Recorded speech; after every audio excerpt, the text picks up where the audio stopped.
What if the necklace you gave away in love became the key to the daughter you never knew existed? What if the woman you believed betrayed you was the one who carried your greatest treasure all along? Would you forgive yourself, or is it already too late? The ballroom glittered under chandeliers, filled with silk gowns and polished shoes. But Adrian Cole barely noticed the wealth on display. His gaze was fixed on Vanessa. She was radiant, her laughter ringing brighter than the string quartet playing in the corner. For a man whose empire stretched across continents, it was surprising how small his world became when she smiled.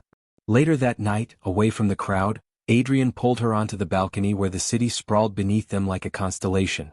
His hand trembled slightly, not from nerves and business but from something rarer, vulnerability. "I've never done this before," he admitted, reaching into his pocket. He revealed a velvet box. Inside lay a necklace of delicate gold and sapphire, simple yet breathtaking. Vanessa gasped. "Adrian, it's beautiful." "It was my mother's," he said softly. "The last gift she gave me before she passed. I've kept it all these years. I told myself I'd only give it to the woman I truly trust." He hesitated, searching her eyes. "That woman is you." Her breath caught. For once, the glamorous mask she wore for society fell away, revealing something tender. She touched the necklace reverently as though aware of the gravity behind it. "I'll treasure it, Adrian. Always," she whispered, allowing him to clasp it around her neck. The sapphire glinted against her skin like a promise. In that moment, Adrian felt complete. He didn't see the doubts whispered about her in society, or the envious glances cast their way. He only saw the woman he loved and believed, truly believed, that she was the one who would never betray him. If only he had known how wrong he would be. The evening was quiet when Adrian stepped into the luxurious hotel lobby, his mind still buzzing with plans from a late-night business meeting. He hadn't expected to see Vanessa there. And he certainly hadn't expected the scene that unfolded before him. Across the lobby, near a corner table, Vanessa sat with a man. They were leaning close, their voices low, her hand resting gently on his arm. From where Adrian stood, it looked intimate, too intimate. The man's expression was earnest, Vanessa's eyes glistening as if she were on the verge of tears. Adrian froze. His chest tightened as 1,000 suspicions, once buried, came clawing to the surface. His friends had warned him, "She's only after your wealth, Adrian. Can't you see?" He had defended her, again and again. But this looked undeniable. The man leaned in, whispering something. Vanessa nodded, her hand brushing his as though seeking comfort. Adrian's world tilted. Betrayal cut sharper than any knife. He turned away before either noticed him, fury and heartbreak swirling in equal measure. To him, there was no explanation that could undo what he'd seen. What he didn't know, what pride and anger blinded him from discovering, was that the man was her brother, recently returned from abroad. Vanessa had confided in him that she might be pregnant, terrified of how Adrian would react, and sought his advice. The tears Adrian saw weren't guilt, they were fear, vulnerability, and love. But Adrian never gave her the chance to explain. He left the lobby convinced his worst fears were true, never realizing that one moment of mistrust would alter the course of all their lives forever. The penthouse was silent except for the ticking of the clock when Vanessa entered, her face lighting up at the sight of Adrian. But her smile faltered when she saw his expression, stone cold, his jaw clenched, eyes dark with restrained fury. "Adrian?" she asked softly. "What's wrong?"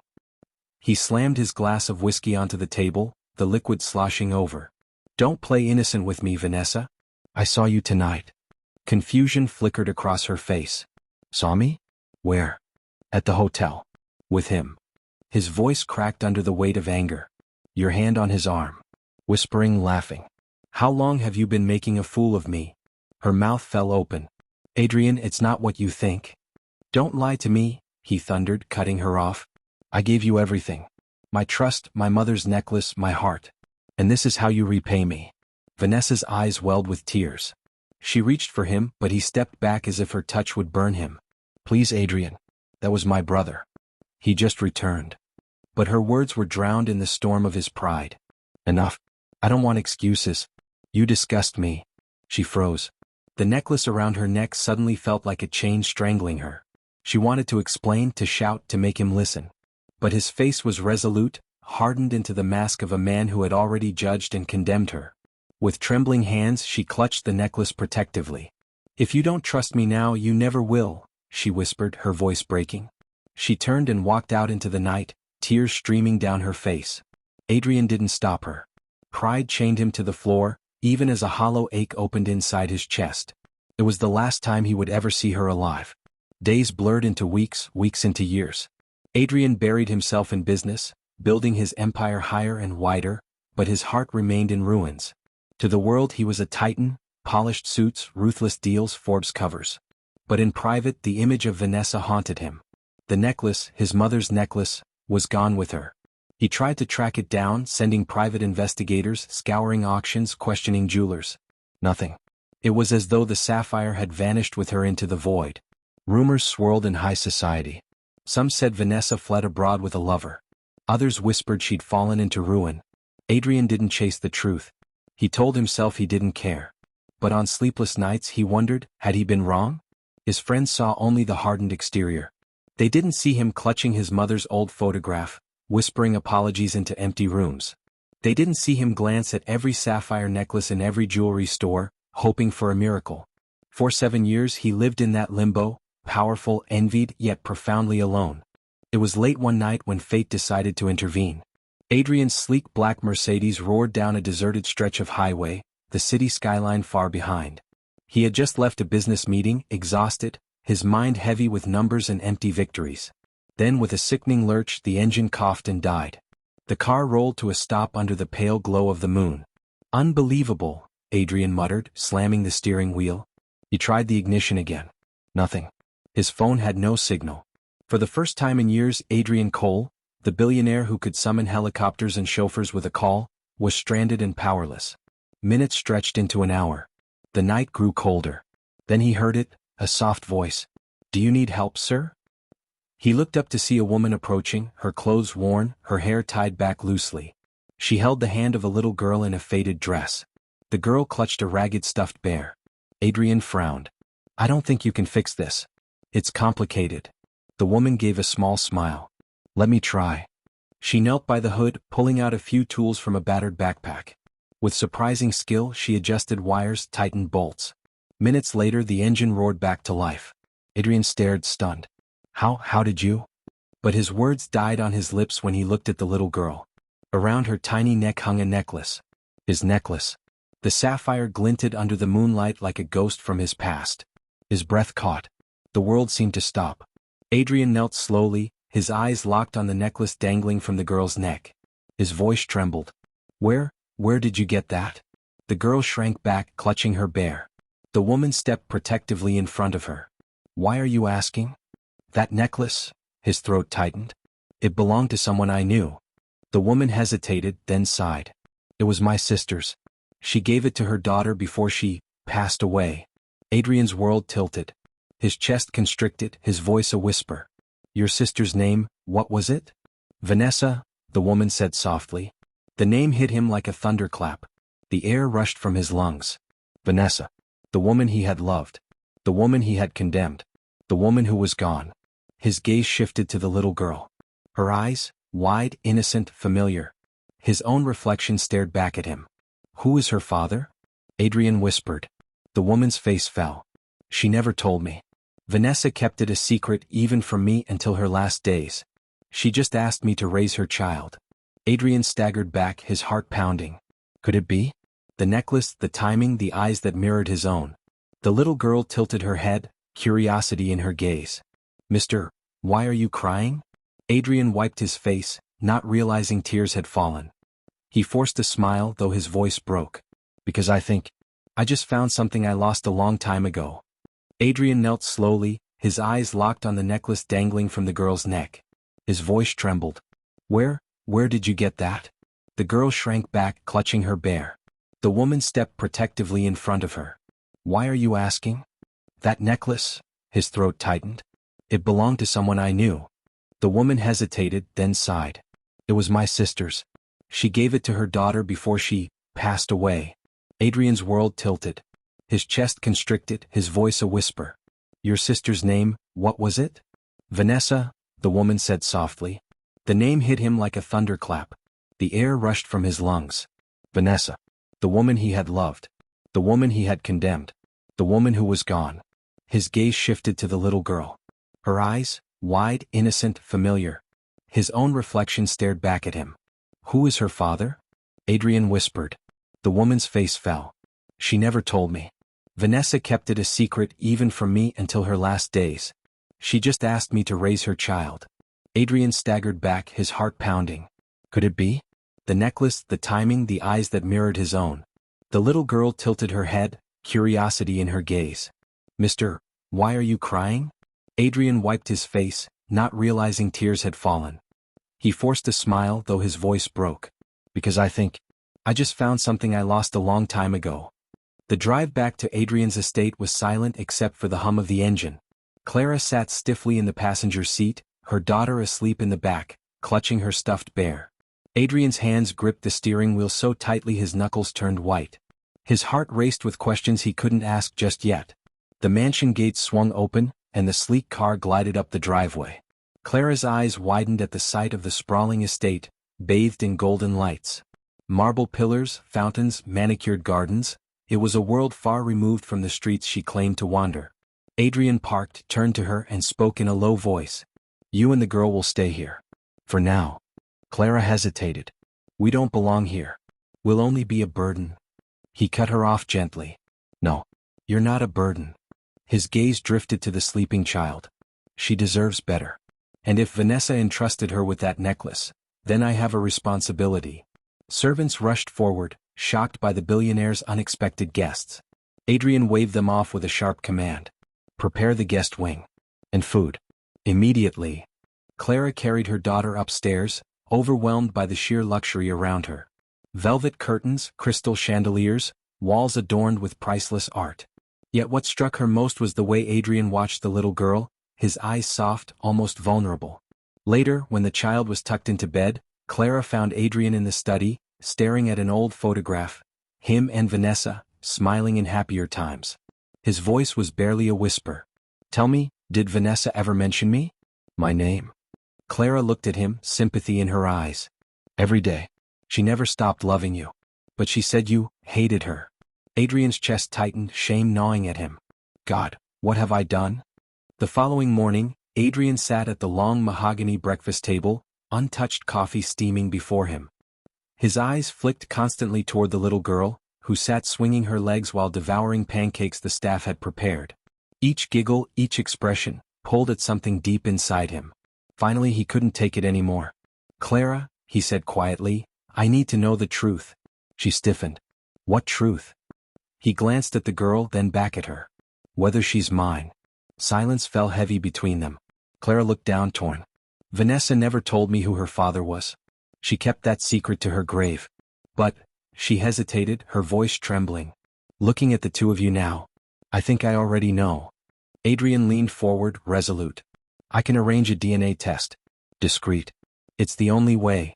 Clara's eyes softened, a strange mix of sadness and hope flickering there. If it will give you peace, do it.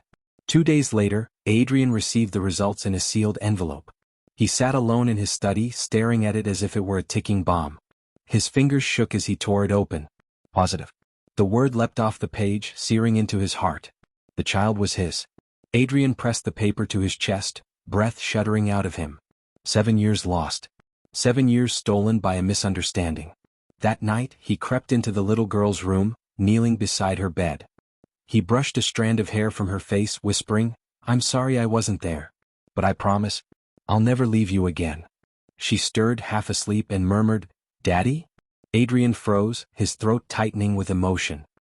He whispered back, tears in his eyes, Yes, sweetheart. Daddy's here. Adrian couldn't sleep. The DNA results burned in his mind, but so did the memory of that night. The fight, Vanessa's tears, the necklace glinting in the dim light as she walked away. For 7 years he had hated her, convinced she betrayed him. But something Clara had said gnawed at him. She said you hated her. The next morning, Adrian asked Clara to meet him in the study. She arrived with guarded eyes, wary of his intensity. Clara, he said, voice firm, tell me everything. That night. Vanessa's life after she left me. No more half-truths. Clara exhaled, sitting across from him. Vanessa didn't leave because she wanted to. She left because you accused her of something she didn't do. She was devastated. The man you saw that night? That was her older brother, Lucas. He had just returned from abroad and surprised her. You mistook it for something else. Adrian's breath caught. His hands trembled. Her brother? Yes. Clara's gaze was steady. Vanessa loved you, Adrian. She never stopped. She carried that necklace because it was the symbol of your love. Even when she was dying, she told me, Adrian was my only love. Tell him. I never betrayed him. The weight of her words crushed him. Adrian pressed his palms into his eyes, fighting the storm raging inside. All these years, I hated her. I pushed her away. And she was innocent. Clara's voice softened. We all make mistakes. But now you have a chance to honor her memory. Be the father her daughter needs. Adrian looked up, his eyes red but resolute. I will. I swear it. For the first time in years, he allowed himself to cry, not for his pride but for Vanessa, for their lost years, and for the daughter he had finally found. Life in the mansion began to settle into rhythm. The little girl, Amelia, brought laughter into halls that had long been silent. Adrian found himself playing tea parties on the living room floor, reading bedtime stories, and sneaking pancakes with her in the kitchen before dinner. But something about Clara unsettled him. For someone who claimed to be homeless, she carried herself with quiet grace. She navigated his mansion as though wealth didn't intimidate her. Her words, her education, even her subtle refinement, it didn't add up. One evening, Adrian confronted her. They sat on the terrace, the city lights glowing in the distance. Clara, he said carefully, who are you really? Her eyes flickered with hesitation. Then with a heavy sigh she confessed. I'm not what I pretended to be. Amelia and I weren't truly homeless. After Vanessa died, I had enough money to live comfortably. But I wanted to protect Amelia from opportunists, from men who would see her as baggage. Adrian frowned. So why disguise yourself? Her gaze held his, steady and raw. Because I wanted to know if you were genuine. If you could love Amelia not for appearances but because she is your blood. And if you could love me, not for wealth or status but for who I am. Silence hung between them. Then Adrian chuckled softly, though there was no humor in it. So, I was the one being tested all along. Clara smiled faintly. And you passed. Something shifted between them in that moment. The walls of grief and deception crumbled, replaced by an unspoken bond, two broken souls, united by the child they both loved. Weeks later, the mansion buzzed with life again. Amelia's laughter echoed through the gardens as she chased butterflies, her joy infectious. Adrian watched her from the veranda, his heart fuller than he ever thought possible. That night, he prepared a private dinner under the stars. The long table was set with candles, roses, and crystal glasses. Clara entered in a simple dress, her natural beauty radiant in the soft glow. As they ate, Adrian's mind replayed everything. His mistakes, his regrets, the miracle of finding Amelia, and Clara's unwavering devotion. Finally, he rose, pulling a small velvet box from his pocket. Clara gasped as he dropped to one knee. Clara, he said, his voice thick with emotion, I spent years searching for what I lost, only to discover the greatest treasures were right in front of me. Amelia and you. You've given me a second chance at family, at love, at redemption. Will you marry me? Tears welled in Clara's eyes. For a moment she couldn't speak. Then she whispered, yes. 1,000 times yes. Adrian slipped the ring onto her finger as Amelia rushed over, squealing, Mommy, did he ask you to marry him? Clara laughed through her tears, hugging her daughter. Yes, sweetheart. He did. Amelia turned to Adrian, grinning wide. Does that mean you'll be my daddy forever? Adrian lifted her into his arms, kissing her forehead. Forever and always. The night sky erupted in fireworks Adrian had secretly arranged. And for the first time in years, the billionaire who once thought love was lost had everything he never knew he needed. Months later, the grand hall of Adrian's estate was alive with celebration. Guests filled the room, applauding as Clara walked down the aisle, Amelia holding her hand as the flower girl. Adrian stood at the altar, his heart racing, not with nerves but with gratitude. This wasn't just a wedding, it was redemption, rebirth, and a promise kept. When Clara reached him, Adrian whispered, Thank you, for saving me from myself. She smiled, squeezing his hand. And thank you, for loving us as we are. The vows were exchanged, the rings sealed, and as the officiant declared them husband and wife, Adrian kissed Clara with a passion born of loss, love, and renewal. Applause thundered. Amelia clapped the loudest, her voice carrying above the crowd. Yeah. Mommy and Daddy. The three embraced, a family at last. As they danced that evening, Adrian glanced at the necklace Amelia still wore, the sapphire that had once symbolized heartbreak. Now, it was a symbol of destiny binding the past to the future. For in losing Vanessa, he had found his daughter. In finding his daughter, he had discovered Clara. And in Clara, he had finally found the love that healed him. The billionaire who once believed his heart was too broken to love again had not just regained what he lost, he had found more than he ever dreamed possible. And this time he would never let go.